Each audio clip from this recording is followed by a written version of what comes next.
অশোক মিত্রের লেখা আপিলা চাপিলা থেকে 18তম পর্বের প্রথম অংশ পড়েছি আগের ভিডিওতে। এখন পড়ব বাকি অংশটুকু।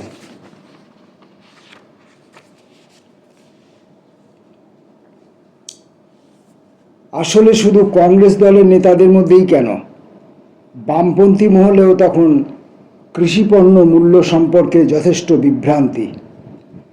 কৃষিপণ্যের মূল্য বাড়লে অধিকাংশ কৃষিজীবীর লাভ নেই, বরঞ্চ ক্ষতি। এটা অনেককেই বোঝানো যাচ্ছিল না।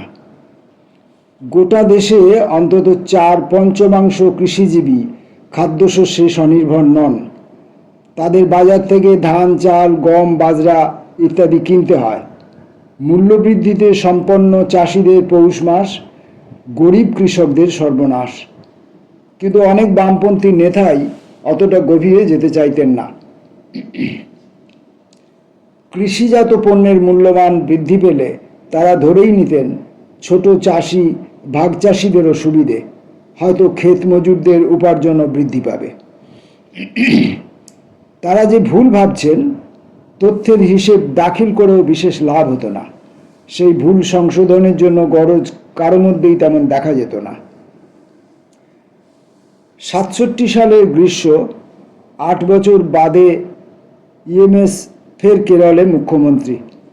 তিনি মহা উৎসাহে পাঞ্জাব মুখ্যমন্ত্রীর সঙ্গে তাল মিলিয়ে গমের সংগ্রহ মূল্য অনেক গুণ বাড়াবার প্রস্তাবে সায় দিয়ে যাচ্ছেন। ত্রিবান্ধমে গিয়ে তাকে ধরলাম, আপনার রাজ্য কেরলে একরত্তি গম উৎপন্ন হয় না। আপনারা প্রতি বছর 12 লক্ষ টন গম পাঞ্জাব হরিয়ানা থেকে আমদানি করেন। যদি কুইন্টাল প্রতি 100 টাকা দাম বাড়ে, আপনারা কেরল থেকে প্রতি বছর আরও 120 কোটি টাকা পাঞ্জাব হরিয়ানার জমিদার, জোতদার, ব্যবসাদারদের হাতে তুলে দেবেন। সেই টাকায় ওরা দক্ষিণ দিল্লিতে শৌখিন মস্ত অট্টালিকা বানাবে। কেরলের জনগণ আরও একটু শোষিত হবেন। বৃথাই আমার চেঁচানো।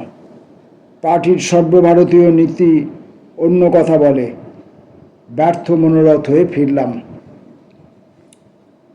সেই মুহূর্তে দলীয় নেতৃত্ব উত্তর ভারতের গ্রামাঞ্চলে প্রভাব বাড়াবার জন্য আকুপাকু। শ্রেণী বিভাজনের তত্ত্ব প্রয়োগে আদৌ সুরাহা হচ্ছে না। হয়তো কোনো কোনো নেতা ভাবছিলেন, কৌশলগত কারণেই ভাবছিলেন, চরণ সিং গোচের ধনী কৃষক সম্প্রদায়ের প্রতিভূদের প্রসাদে যদি অবস্থার মোড় ফেরানো যায়, মন্দ কি। অতএব চোখ কান বুঝে চরণ সিংয়ের কৃষিপণ্য মূল্যবৃদ্ধি তারা সমর্থন করতে প্রলুব্ধ হচ্ছিলেন। সেই মোহ কাটতে অনেক দিন লেগেছিল।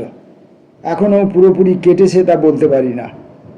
আমি কৃষিপণ্য মূল্য কমিশনের দায়িত্বে থাকাকালীন এ সমস্ত সমস্যা নিয়ে হরেকৃষ্ণ কোঙারের সঙ্গে প্রচুর আলোচনা হতো।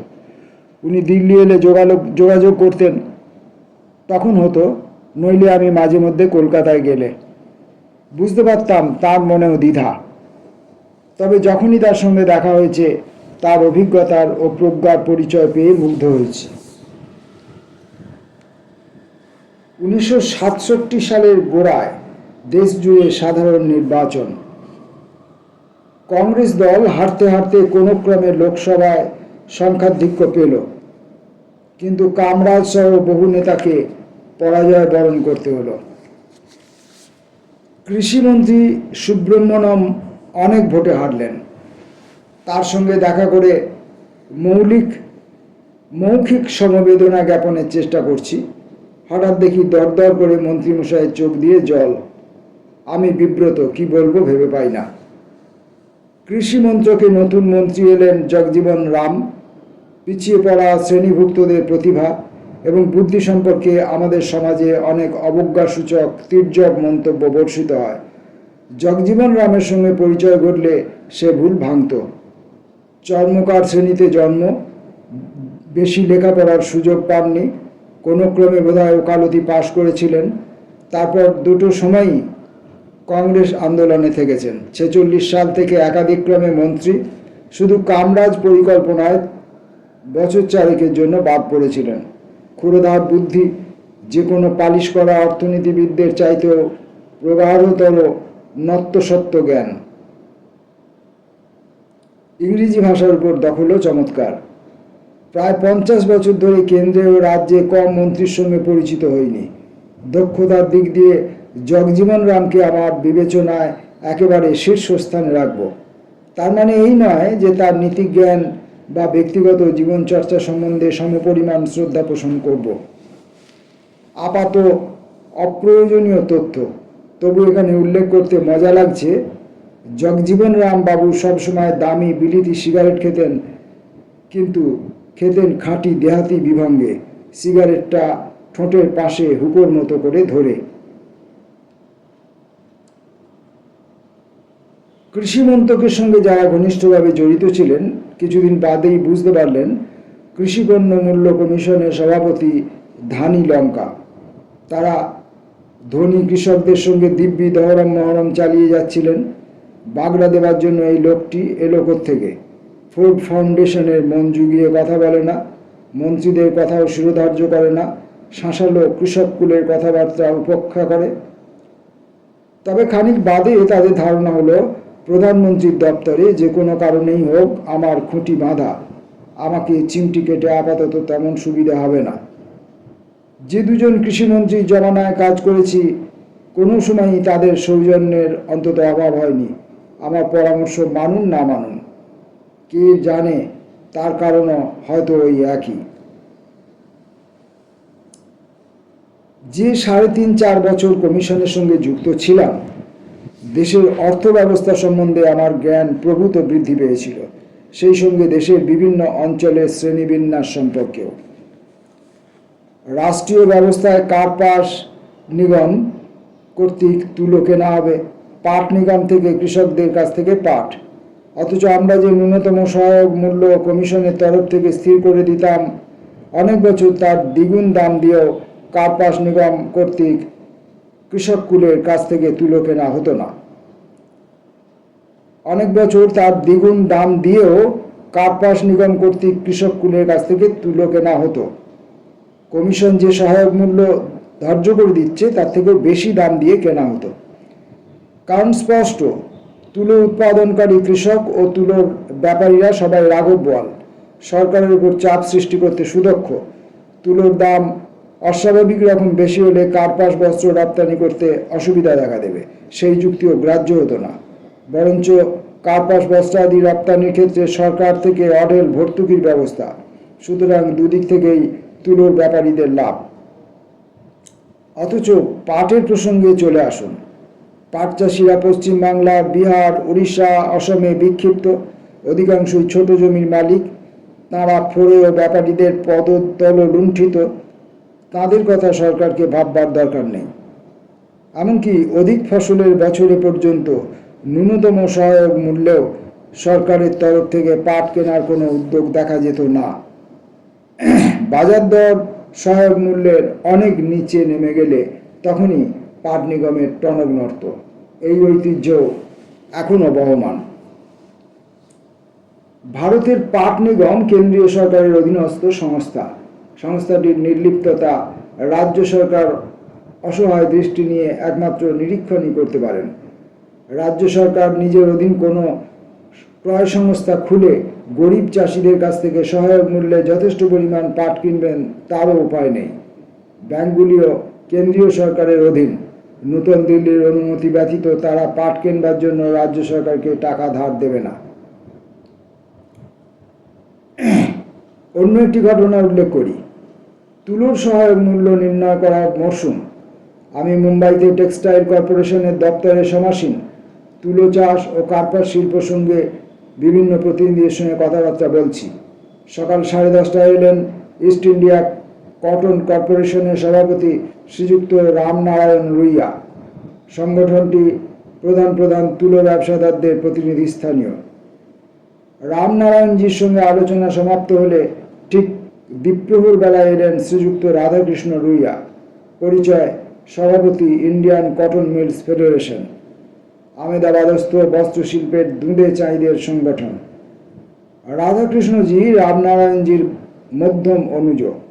বেলা 2:30টায় এলেন কৃষককুলের তথাকথিত নেতৃবৃন্দ, গুজরাট রাজ্য কোঅপারেটিভ কটন গ্রোয়ার্স সোসাইটি, তুলো চাষিদের ডাকসাইটে প্রতিনিধি সংস্থা। এই সংস্থার প্রধান রামনারায়ণের আর এক অনুজ নাম যতদূর মনে পড়ে লক্ষ্মীবিলাস লুইয়া। ওয়াজেদ আলী সাহেব যা লিখে গিয়েছিলেন তা যেমন ভারতবর্ষের সামাজিক পরম্পরার প্রতিবিম্ব, রুইয়া ভ্রাতাদের পরস্পরের সঙ্গে আঠার মতো লেগে থাকাও তেমনি ভারতবর্ষের সমাজ কাঠামোর অন্য এক রূপ। যে খাতেই টাকা গড়াক না কেন, শেষ পর্যন্ত রুইয়াদের মতো মাত্র কতিপয় গোষ্ঠীর তা কুক্ষিগত হবে। খানিকটা নেশা ধরে গেল। ভারতীয় অর্থব্যবস্থার কলকাঠি কারা নাড়ছেন, কেন নাড়ছেন, কি পদ্ধতিতে নাড়ছেন জানবার এমন সুযোগ আর কখনো আসবে না। সুতরাং ক্ষণিকের অতিথি হয়ে এসেছি, তাতে কি? অন্তত যে প্রতিবেদনগুলি পেশ করতাম, সরকার তাদের বক্তব্য মানুন না মানুন, সেগুলি তো ছাপা হতো, জনে জনে পড়ার সুযোগ পেতেন। স্পষ্ট কথা স্পষ্ট করে বলতাম, ধরম নারায়ণ আমার ছায়া সঙ্গী। কৃষিপণ্যে মূল্য কমিশনে যোগ দেওয়ার কিছুদিনের মধ্যেই বিচিত্র অপর এক অভিজ্ঞতা।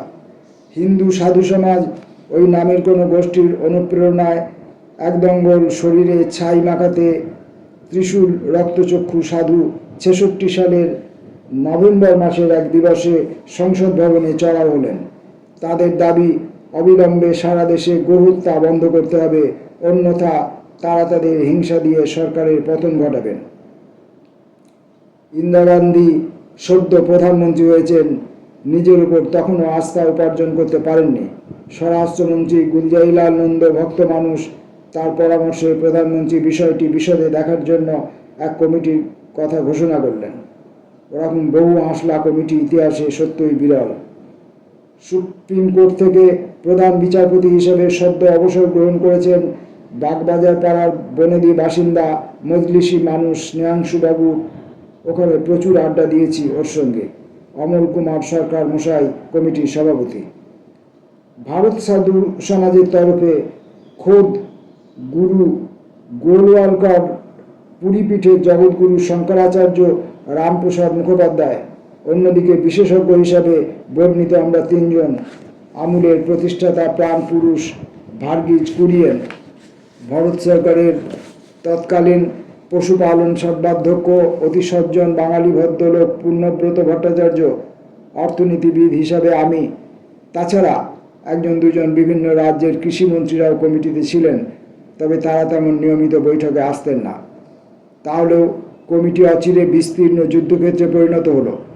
অমল সরকার সুচতুর নম্রতা ও সৌজন্যের আদর্শ স্থাপন করে যাচ্ছেন। একদিকে ধর্মীয় অসহিষ্ণুতা সর্বস্ব প্রতিনিধিগণ, প্রতিপক্ষ আমরা তিন যুক্তিবাদী বিজ্ঞান বিশ্বাসী। প্রতিবাদে তর্কবাধা দেওয়া, প্রশ্ন তোলা, যারা কমিটির উপর আলোকপাত করার উদ্দেশ্যে কমিটির কাছে আলোচনার জন্য আসতেন, তারা মুহূর্তে গৌণ হয়ে যেতেন। কমিটির আভ্যন্তরীণ আচরণিক মানসিক বিভাজনই সামনে চলে আসত। সনাতনপন্থীদের প্রতিনিধিবৃন্দ প্রথম থেকেই উগ্র, পরমত অসহিষ্ণু, সবসময় ধরে মাথা কাটছেন। অন্যদের কথা শোনার প্রয়োজন তারা ধর্তব্যের মধ্যে আনছেন না। সবচেয়ে ঝাঁঝালো পুরীর শঙ্করাচার্য মহারাজ ধরাকে সরাজ্ঞান করেন। অন্যকে কি বলল তাতে কিছু যায় আসে না, তিনি জগদীশ্বরের সাক্ষাৎ বাণীবাহক। আদেশ করছেন, সঙ্গে সঙ্গে মানতে হবে, বাড়তি কোনো কথা নয়। যুক্তিপুক্তি অপ্রয়োজনীয়, অপ্রাসঙ্গিক। এই মুহূর্তে গো নিধন বন্ধ করতে হবে। একে দেখেই স্পষ্টতম উপলব্ধি করি ধর্মান্ধতা কি ভয়ঙ্কর রূপ নিতে পারে। আরও যা হতভম্ব করল তা অর্যাবত্যের বোধবুদ্ধি রহিত ধর্মাপ্লুতা। শঙ্করাচার্য কমিটির বৈঠকে যোগ দিতে কৃষি ভবনের বহির্দ্বারে গাড়ি থেকে নামলেন।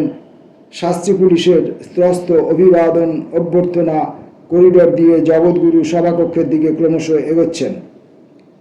করণিকুল ও অন্যান্য কর্মচারীরা দুপাশে সারিবদ্ধ দাঁড়ানো। যে মুহূর্তে ধর্মীয় ভদ্রলোক তাদের পাশ দিয়ে গেলেন, সমবেত সাষ্টাঙ্গ প্রণাম। জগৎগুরু সভাকক্ষে প্রবেশ করলেন। অফিসারবৃন্দ সশ্রদ্ধ সম্ভ্রমে সঙ্গে সঙ্গে দণ্ডায়মান। তিনি যতক্ষণ ব্যগ্রছাল পেতে আসন গ্রহণ না করছেন, তারা দণ্ডায়মানই আছেন। তার প্রতিটি বাগাড়ম্বর তাদের কাছে দৈববাণী স্বরূপ। রামপ্রসাদ বাবুও সমান সরব। আচারে তিনি বিশুদ্ধ ব্রাহ্মণ, হয় সাপাক নয় গৃহিণী, রান্নার বাইরে তার রুচি নেই। তখন অল্প বয়সে আমাদের উদ্ভট মতামত সম্পন্ন প্রবীণদের একটু আধটু চিমটি কেটে মজা পেতাম। আশুতোষের জ্যেষ্ঠতা নয়, এমনিতে অত্যন্ত স্নেহশীল, প্রায়ই মাথায় হাত দিয়ে আশীর্বাদ করতেন। কিন্তু তাতে কি, কমিটির বৈঠক চলাকালীন তার গোমন ভক্তি, মোদির উচ্ছ্বাসের প্রাবল্য নিরীক্ষণ করে 5 থেকে 1-2টি কুটনি কাটতাম। যৎপরণাস্তি বিরক্ত হতেন। তার একদা ছাত্র আমার শ্বশুরমশাইয়ের কাছে নালিশ জানিয়েছিলেন, তোমার জামাতা বাবা জীবন প্রতিভাবান কিন্তু অতিশয় দুর্বিনীত। তাহলে বুঝতে পারছেন যে এই গোমাতার প্রতি অতিরিক্ত ভক্তি এবং গোবধ এবং ইত্যাদি নিয়ে ভারতবর্ষের মধ্যে রাজনীতি, ধর্মকে ব্যবহার করা, রাজনীতির উপরে ধর্মের হস্তক্ষেপ, ধর্মকে ব্যবহার করে রাজনৈতিক জগৎ মানুষকে তার খাদ্যাভ্যাস থেকে বিচ্যুত করার প্রচেষ্টা এবং ইত্যাদি ঘটনাবলী আজকের নয়।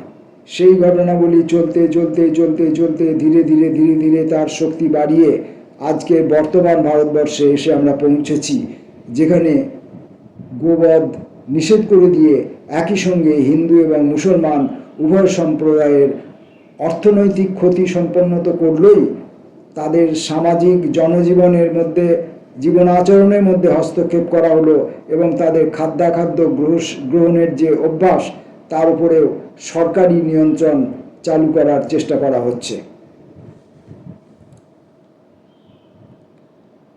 অশোক মিত্র লিখছেন, যেটা কারো কারো কাছে মস্ত আশ্চর্য মনে হবে, যদিও এটা সর্ববিদিত গুরু গোলওয়ালকর গোহত্যা প্রতিরোধ আন্দোলনের পারের গোদা। কমিটির সভাগুলিতে প্রায় পুরোটা সময় তিনি নিঃশব্দে থাকতেন। তাঁর শিষ্য সামন্তরাই তো দিব্যি কার্য সমাধা করছে, তিনি স্বয়ং কেন অপ্রয়োজনীয় অসি ঘোরাবেন?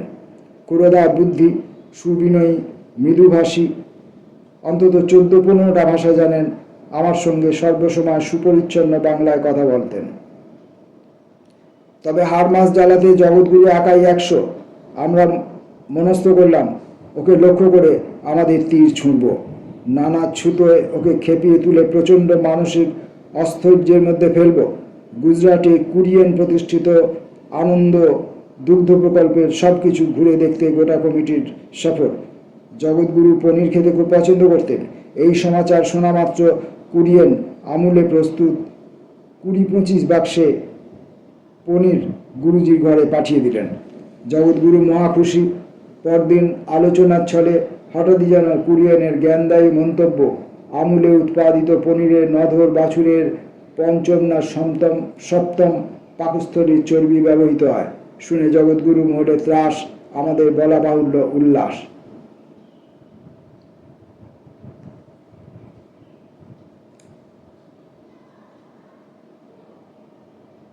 জগৎগুরু পনির খেতে খুব পছন্দ করতেন।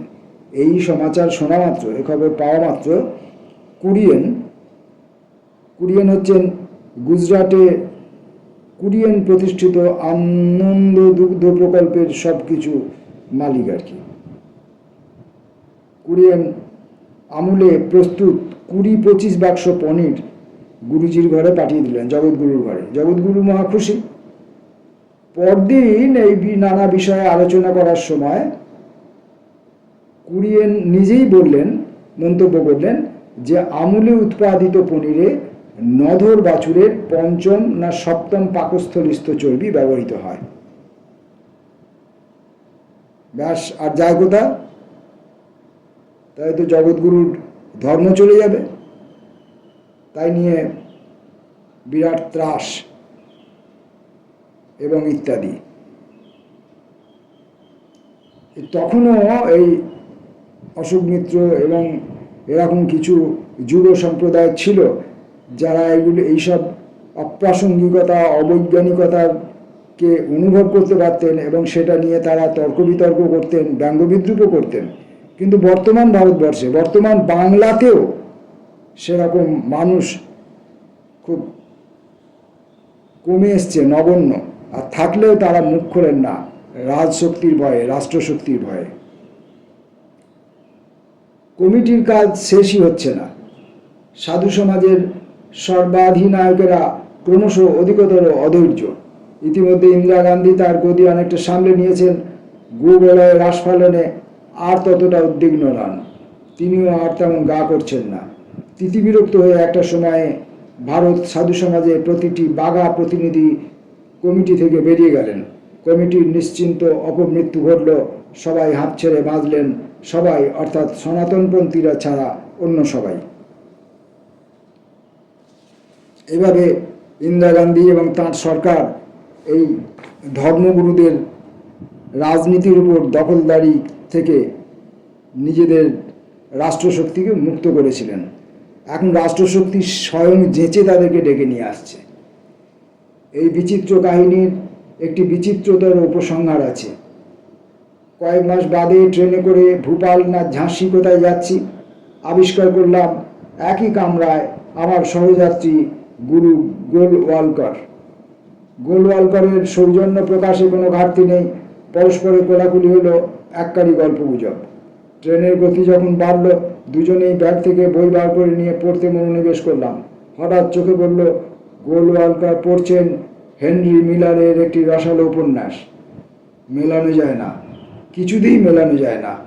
দেশকে প্রতিক্রিয়ার গভীরতম গহ্বরে বিসর্জনের উদ্যোগে যিনি নেতৃত্ব দিচ্ছেন, তিনি অবসর সময়ে হেনরি মিলার চেখে চেখে পড়ছেন রহস্যময় দুর্গেয় ভারতবর্ষ।